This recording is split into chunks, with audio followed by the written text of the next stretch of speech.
Hello and welcome back to Media360. In this session, we're going to be getting to grips with how data-driven campaigns point to a new way to talk about travel.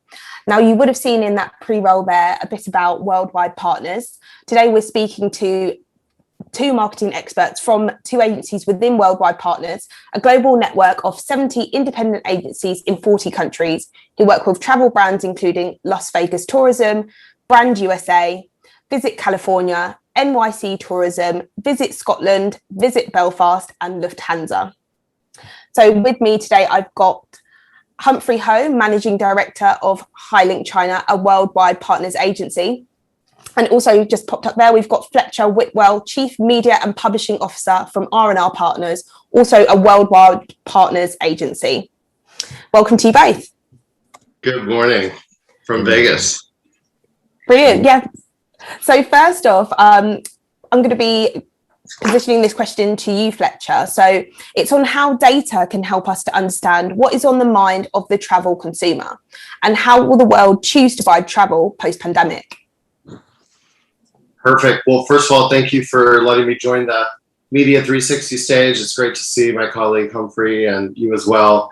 And I'll be presenting sort of from a US perspective, but I think, hopefully my information will be applicable across the globe. First of all, in the US, we're seeing travelers are ready to travel. Over 2/3 of Americans have an intent to travel, which is pretty amazing. And last week, the airports had broke pandemic records with 1.6 million passengers going through. So we're excited to be back and to travel. Over the past 15 months, we've really reflected and been able to listen to consumers. And I think we kind of focus on two areas as we've led our clients to this recovery. Looking at research indicators, insights that will help our budget allocation, our market selection. And then second of all, what are the most prime travel audiences that we should go after? So let me tackle the first one. If you're a brand that's lucky to have enough money in your budget to afford a brand tracker study, and you're able to check the pulse on your visitors and your customers and their intent, their consideration, that's amazing. But if you don't have that, we've put together a proprietary model that we have a ton of inputs on. And so things like gas and oil prices. In the US, the Wall Street Journal has just recently reported that car rentals are at an all-time high.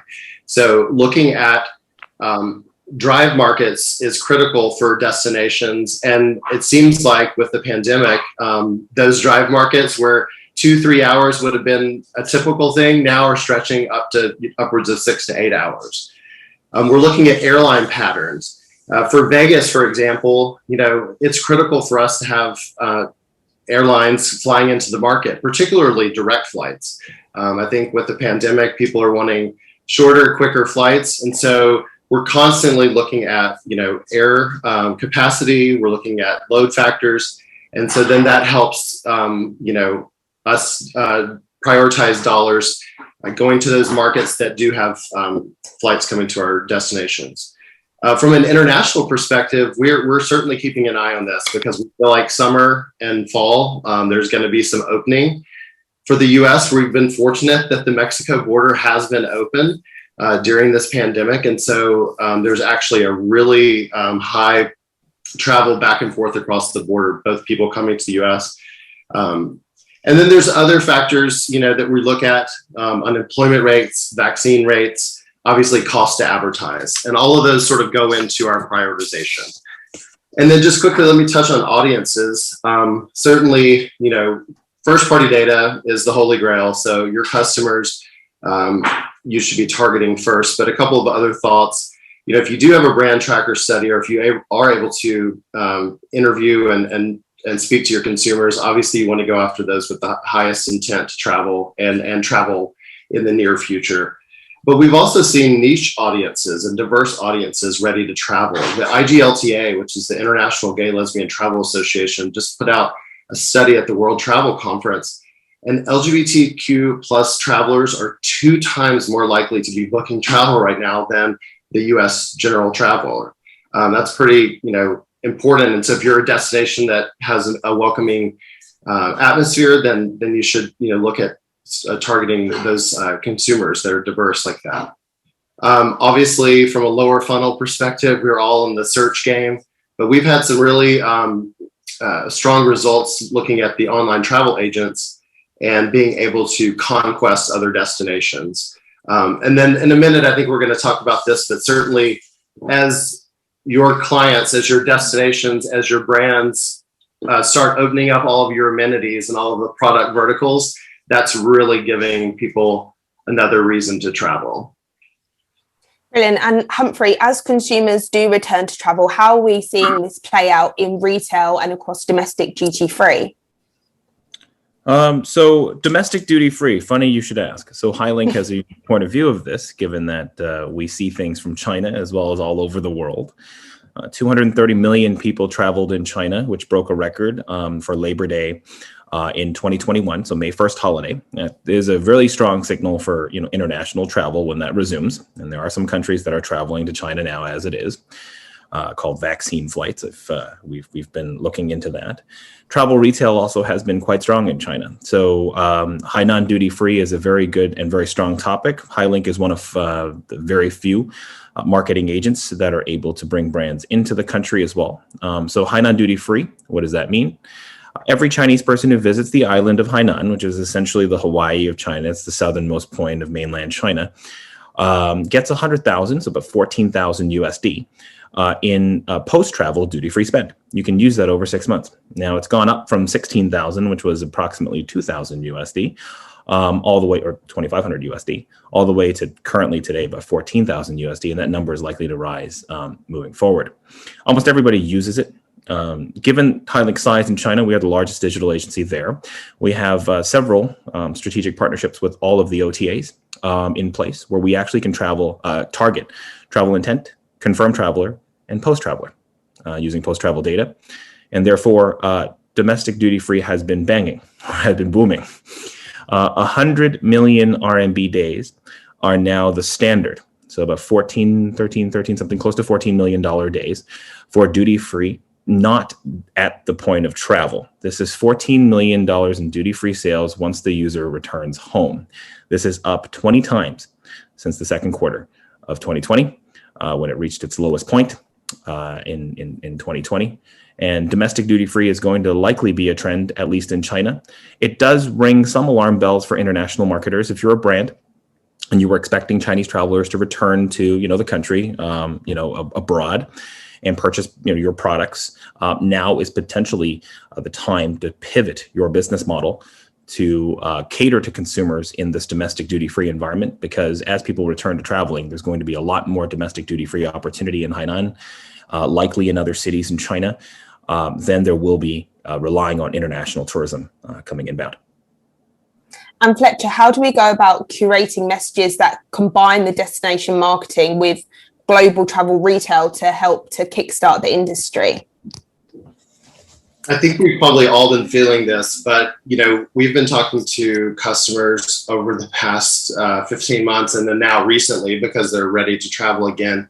And the number one thing that they've said to us is it's all about experience. And so I think when we think about experience and the question that you've posed, I sort of interpret kind of two ways. We call them product verticals. In some places, it may just be amenities or offerings that a destination or a hotel or resort offers. And then secondly, I think looking at new technology and innovation is really interesting as we think about reemerging from travel. So if you think about product verticals and you think about what your offering is, if it's Las Vegas, we're the live entertainment capital of the world. And for 15 months, we haven't been able to showcase that. And so just recently, we've come out with a slew of all the residencies are popping back up. You've seen Celine is back, Carrie Underwood, Katy Perry. Also, our sports are back with the Vegas Golden Knights, and the Las Vegas Raiders will actually play in the Allegiant Stadium for the first time ever in a month or so. And so we're really excited to be able to, lean into that and really showcase. For example, crazy enough, Bruno Mars' release of his new residency show sold out in minutes. Literally, like, no tickets are available. And then ESPN, which is, major sports network here, announced that 4 of the top 5 tickets for NFL games this fall, 4 of them are the Raiders in Vegas. Like, people are wanting to come, to Vegas, but they're just wanting to travel in general. So I think leaning into that. We have other clients that work in the national parks area. And so thinking about those that are wanting to sort of get in touch with nature and be outdoors. We have other clients in Hawaii and Puerto Rico. Unfortunately, those are within the US borders, but they feel sort of international but you're able to sort of be on an island and be on a beach, be with family. And so whatever your offering is, I think you really should, embrace it, and then, put it into your messaging, because that's what people are looking for, experiences. And just really quickly touching on technology, recently we did some work for the National Geographic, and they really did this immersive augmented reality experience, sort of talking about what you can do in the parks and all this great 360 video content. But the whole idea was to sort of, spark that travel, get people to be thinking about it, obviously then go to the national parks. And then as part of this program, what's really great is that you're able to unlock content once you're in the park, for these consumers to explore and to be able to find things that they wouldn't have been able to otherwise. So really leaning into whether it's AR, VR, voice, I think that's really smart for travel brands as they reemerge. So Humphrey, we were just hearing about how popular the US has been, and specifically how good Las Vegas has been at kind of leveraging everything that's going on there. Are there any other really good examples of destinations that are doing really, really well or have done really well at this in the past? Yeah, so I think the travel trend in Asia, especially if you speak about North Asia and Japan, Korea, and China, the current trend is short videos. And so it's basically the equivalent if you go on YouTube. There's a lot of people who do walking tours recently because of the pandemic. Everyone's sort of just walking with that person through Ginza, et cetera. It actually took off in Japan, where 4 to 6 minute videos of a very specific intersection or street corner or stores. And in China, there's a lot of narration. In Korea, it's mostly sort of ASMR style. It's very quiet, very environmental. But again, 4 to 6 minute videos where people could browse through on short video platforms to visit and sort of maintain that attention, because a lot of brand marketers and DMOs still had the metrics of keeping their fan followers pretty high and engaged during the entire pandemic. We actually notice right now, some US DMOs that are taking on a different pivot. So in the meantime, since Asian travelers are not coming, you have cities like San Francisco and New York that are now planning Asian American travel. They're realizing actually that the social media channels that traditionally we use to reach out to Asian travelers in their local language applies to America. Don't forget that half of the United States doesn't speak English as a native front. There are 4.5 million Chinese who do not speak English as a native language. They use WeChat on a daily basis. You can actually turn that content into domestic travel opportunity. And so DMOs, travel brands, if you have a social media channel online, on Naver, on WeChat, on Weibo, what are you doing to attract the Asian American audience, new immigrant or otherwise, or older generation who don't read English, and attracting them to your destination, given the US is wide open and ready to travel. And is this something that you're seeing happening in the US at all, Fletcher? Do you think there's any brands who are really utilizing kind of some of these other channels as opposed to kind of the big US social media channels that we see? We are, and I know Humphrey works for some as well. I think the biggest thing for us is, unfortunately, budgets have been slashed across the board, right? So we've had to prioritize particularly our paid, but Humphrey's right. We've really taken advantage of both organic as well as public relations. I mean, I think that's been a great way for us to be able to take advantage of low budgets. The other thing that's, and I'll make another sort of Vegas reference, but it's interesting, like as we talk about these entertainers, I mean, you talk about people like Shania Twain, or you talk about all these comedians or athletes that are basically sidelined for, for the past year. And so we've been able to sort of also tap into them and work with them to say, let's create an experience of Vegas from home.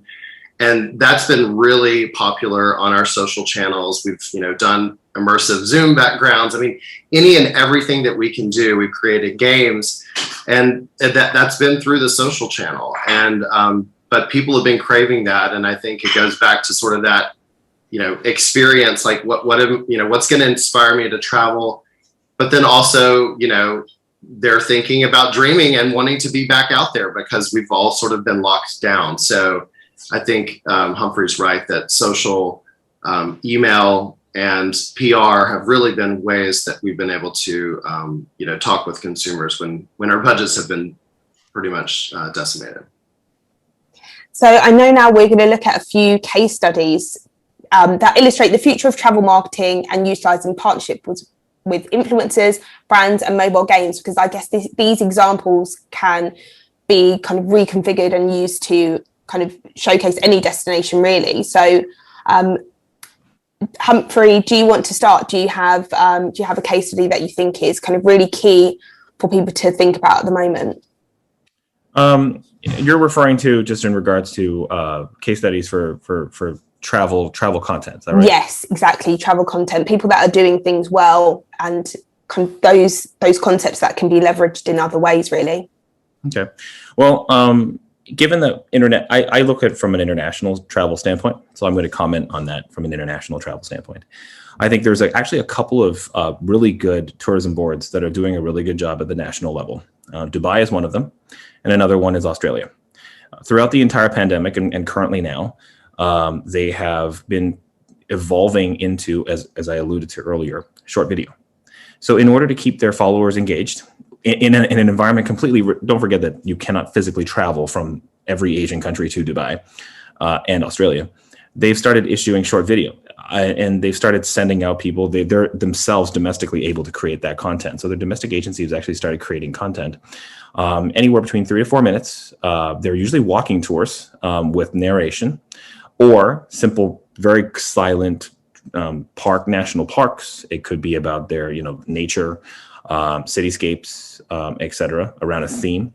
And those videos are then released on new social media. So a lot of them are taking advantage of releasing it on TikTok, releasing it on Douyin, which is the Chinese equivalent, instead of just releasing it on WeChat and Weibo, which I think is fascinating, because if you think of how marketing usually is in a limited budget situation, you wouldn't go ahead and do that. The engagement rates, of course, have paid back themselves in dividends because the search intent for countries like Australia, for countries like Dubai, have been relatively strong. Their rankings have stayed in the same place throughout the pandemic. And this is in contrast. We've actually seen in the United States a reshifting of cities and their priorities. Who is the number 1, number 2, and number 3 city currently today in the United States for inbound visitors from Japan and China, which we have traveler data and search intent data for, has changed since the last quarter of 2019. The US in general is still in the top 3, but Australia and Dubai, 2 countries that generally have, one is not definitely very strong in terms of the top rankings, has moved into the top 10. Dubai has moved into the top 10 of search intent, visitation intent, as per surveys with C-Trip and a variety of others. And Australia has actually maintained a top 3 position. And we may or may not be aware of this. There's currently a little bit of a political row between Australia and China. And so that level of brand awareness and travel intent definitely shows the marketers are doing something right. And I would direct everybody to look at what Tourism Australia and Tourism Dubai are doing. Brilliant. And I know that there's kind of a lot of different things that are going on in Las Vegas, Fletcher, but is there anything new that they're doing specifically now, kind of moving into this post-pandemic stage that they weren't doing before? Or are they kind of relying on some really good strategies that they had prior? Well, I just made the comment about sort of limited funds. That was over the pandemic. We just saw this week that Visit California and Visit Orlando just doubled their marketing budgets. Everyone's doubling down to get the traveler, because obviously it's it's the business that we're in, tourism, but we're seeing consumers really interested to coming back. So during the pandemic, like I mentioned, we sort of created this whole platform called Only You, only Vegas, only you. And so it was about being, from home. And then when you can return to travel, how you return safely. But basically, we've reopened, and there are some restrictions, but for the most part, the capacity limits have been lifted. And we're seeing just a boom. Our weekends are completely sold out, and it's been amazing. Obviously, we need to fill midweek because we're still rebounding from a business perspective and getting conventions and business travelers back in motion. But one of the things that we did this year to launch our new campaign, and this has been a success story for years. About 10 plus years ago, when the great sort of economic downturn hit, we actually brought a town from Texas, Cransfill's Gap, 300 people, and we flew them on a plane to Vegas, and we filmed their whole week and basically gave them itineraries and whatnot. And this was, pretty infancy of social media, but, to Humphrey's point, capturing content. And that was our way to be able to say Vegas is open. And so we took that same strategy again, and we've already had 30 influencers come into the market over the past 2 weeks, and basically have, what better way? Influencers is on a boom. I mean, it's almost a $14 billion business this year. And, we see tons of stats, particularly with millennials and Gen Z, that influencers are sort of their source, just like friends or family. And so, we've been able to really showcase the breadth of our destination, and the fact that the doors are open. And so we've given itineraries, and, people are obviously exploring things like the fountains of Bellagio, but we're also doing Maverick helicopter tours, Red Canyon pink Jeep tours, looking at all of the neon signs of the past in our neon museum and the Boneyard. Just really, again, showcasing that Vegas is open, and that, we want you to come. The other thing that's really great is that, we're always reimagining and reinventing ourselves. And so just recently, the Virgin Hotel opened, and in about a month, the Resorts World Las Vegas is opening. And so I think we're just continuing to evolve and give people reasons to come. With the influencer program, just a quick stat, typically, the industry average engagement is about 1.5%. We're seeing 3 times that with these influencers. So it has been, a fairly affordable way, but it's really an authentic way for us to be able to say we're open, and we need you to come travel, and we want you to come travel.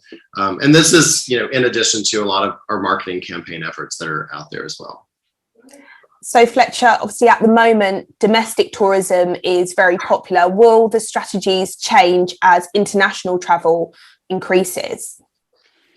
I think we'll apply a lot of the same, things that we're doing. I think the biggest thing is we're just monitoring, because we don't have the luxury to spend in a market, and we don't really necessarily have the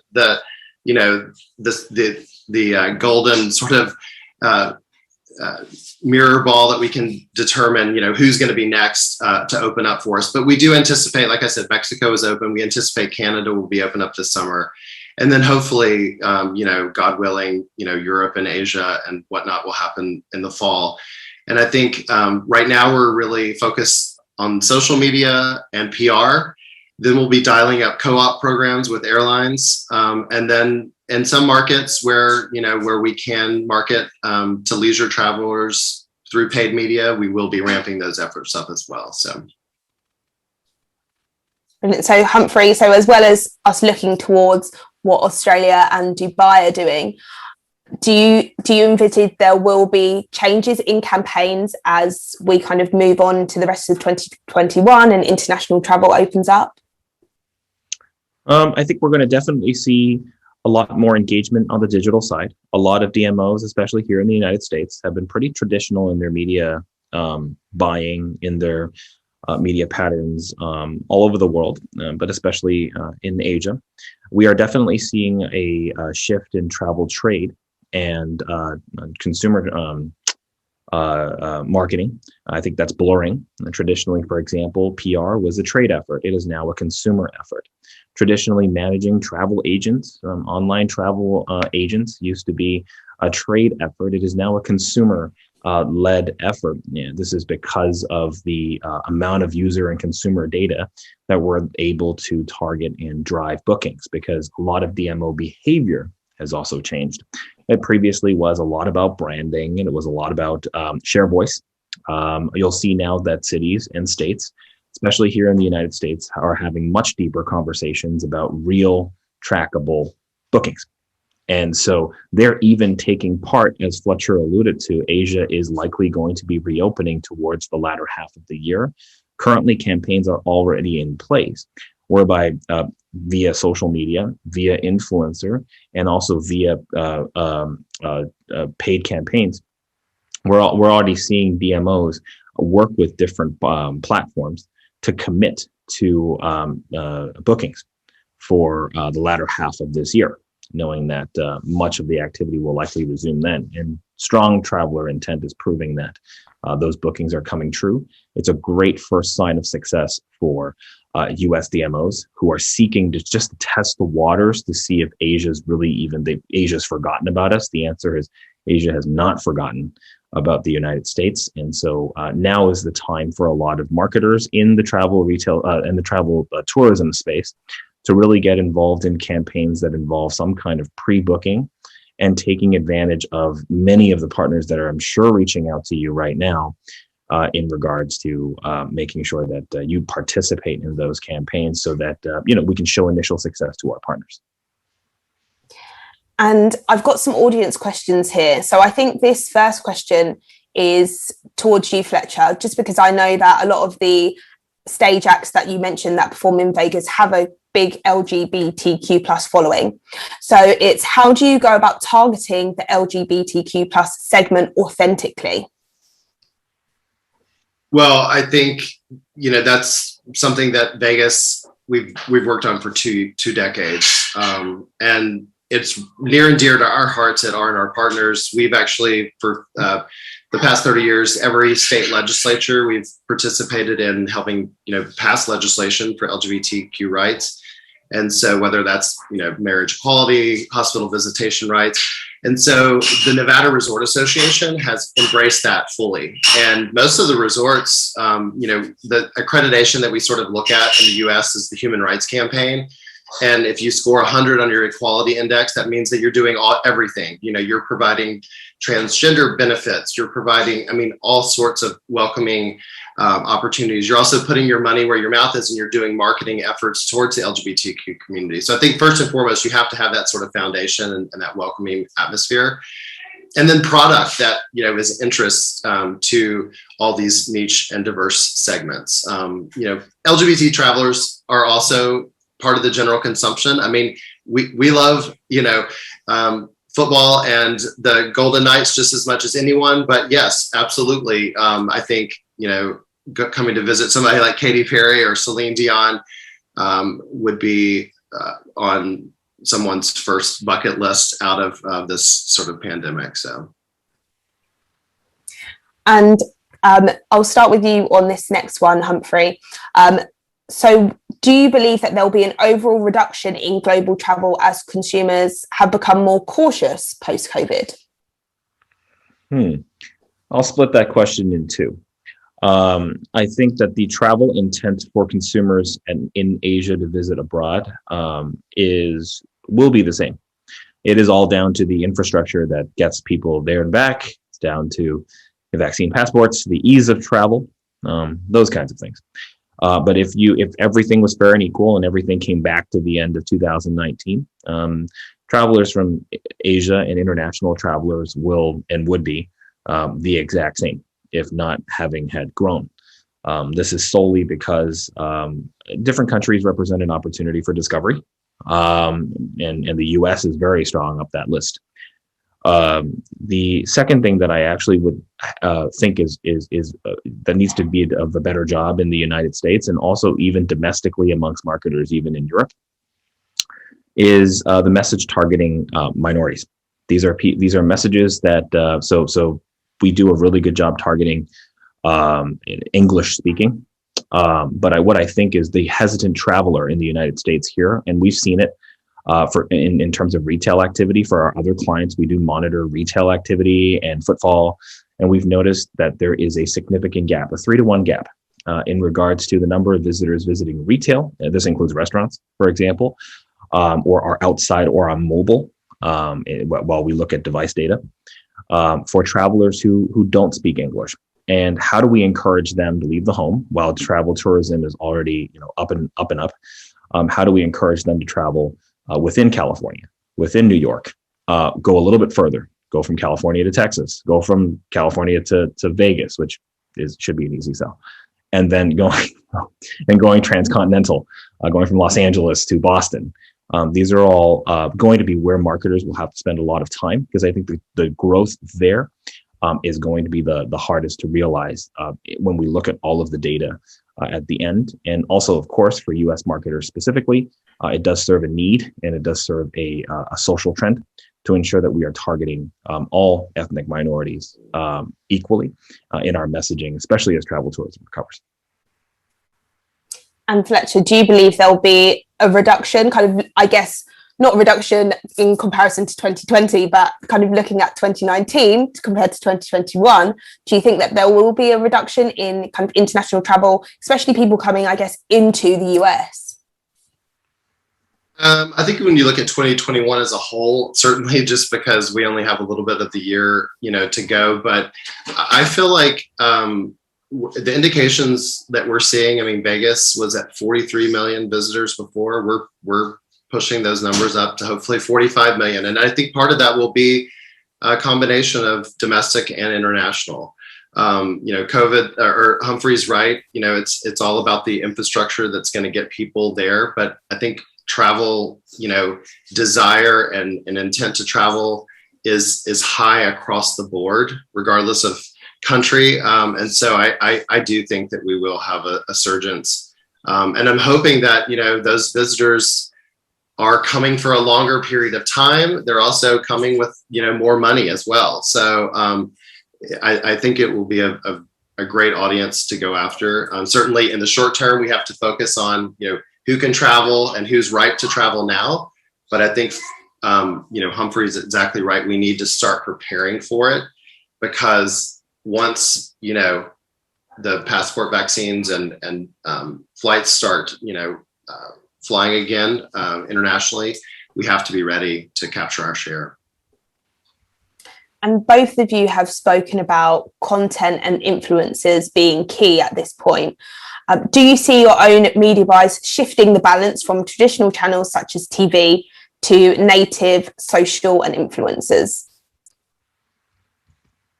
I'll take it quickly, and then Humphrey. I mean, first and foremost, I guess it really also depends on the size of the budget. If there's a finite budget, absolutely, I think digital is pretty much going to be an all-in sort of tactic. I do feel that, with trends of streaming, both video as well as audio, some marketers are embracing connected TV and Pandora and things like that more and more, sort of as an upper funnel digital channel, but certainly continuing to do, all the lower funnel tactics, search, OTAs, et cetera. For Vegas, we're fortunate enough to have, a budget that allows for it. And throughout the time, that I've been working on the brand for 15 years, whenever we run TV, it sort of elevates all of our digital channels. So we're going to continue to take that approach, but we've evolved. I mean, it's not just linear TV, it's a video approach. And so it'll be a combination of linear, connected, OTT, pre-roll, et cetera. But then certainly, that's driving awareness, but then we do need to also have those other tactics that are going to, drive people down the funnel to purchase and to book. So. Yeah, I see the point of view about the same as Fletcher. Moving from TV to connected TV, moving from radio to social audio. being inside podcasts, I think, are also things that some of our marketers are trying, even if it's still really just a 6-second segue. But that definitely does help. Influencers, I think, is just a video play rather than an influencer play. From our side, because most of our partners are performance based, they do have a performance requirement of us. Influencers do help do a lot of top funnel. They usually provide us with also a lot of white label content. So you have that win-win of while they're filming, you're also getting some future ad content out of it. But it isn't really a specific influencer or social strategy. It's really just building top funnel.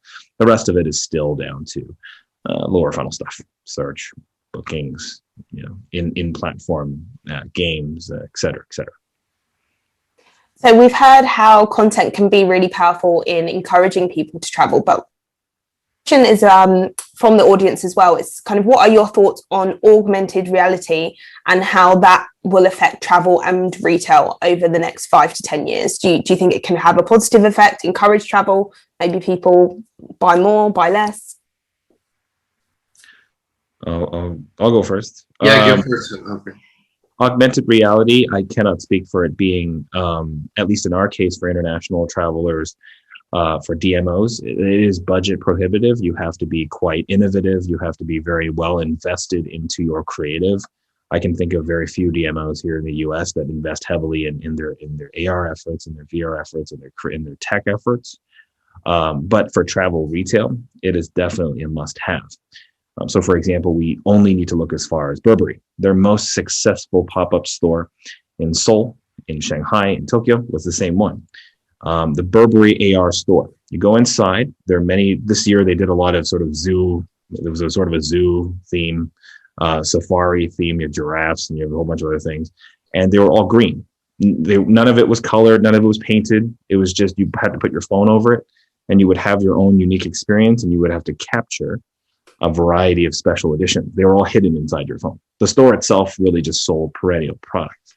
And that was done at travel retail.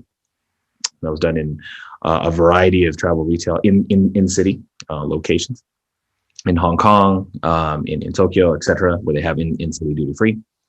And that is a very beautiful use of augmented reality. The second one is, while people are going to be shifting their behaviors to purchasing on e-commerce for travel retail, what we're also seeing is that you're able to use a phone. Inside AR, you're able to actually collect the limited edition. And so Gucci did a really good job this year with Doraemon. Doraemon is the futuristic robotic cat that everybody who's born and raised in Asia will know. Instead of giving out the traditional red pockets all over Asia this year, Gucci gave it out virtually, and people lined up virtually. And so that gave it a much better accessibility to individuals. Traditionally, it's been you had to literally buy your way into the queue. Now, almost everybody had access to it. It really definitely promotes the brand. You can interact with the red pocket. People can open it virtually. You can have that sort of similar experience while being at home. And the records show. WeChat, for example, the number of red pockets given away by Gucci this year increased 10x. And so the brand traveled 10x further. And we see that they're going to use it this year again in multiple travel retail locations with the variety of brands that they tie up with when they do their partnership. So for travel retail, AR is definitely a great thing. And just to touch on a couple of thoughts, I mean, I do feel like, Facebook, Instagram, Snapchat is giving sort of marketers the opportunity to sort of enter into this space and sort of at a slightly, cost prohibitive perspective. But to Humphrey's point, I think, if you are going to invest in this, you really have to think about it holistically and you have to really commit to it. And so for Vegas, we've done a ton in this space. And I mean, we've done, we've gotten artists and we've done pop-up at Art Basel, and when we've been able to create, amazing content that way. But the thing that we've learned is that it's not just for leisure. We've been then repurposing this for the business side of, our sales teams at the LVCVA. And when they're out on the road, like their booths are so sought after because of these amazing, AR sort of content pieces that we've been able to capture. And so I think, looking at it not just from a perspective of leisure travel, but also thinking about how you can use it for your convention, your sales teams, is important as well. Just basically, gets the dollars used further. So. Brilliant. That's about all we have time for. So thank you, Fletcher and Humphrey, for joining me for this session. And this is the end of day one for Media360. So I just want to please ask everyone in the audience to fill out the in-event survey on the left-hand menu. We really value your feedback. And thank you to all of our speakers that we've had across all of our sessions today. And please tune in to join us tomorrow. We have an exclusive interview with Rajmanana, CMO of MasterCard, and Tech Tinder sessions, and our linear TV case study. Have a good evening, everyone. Thank you.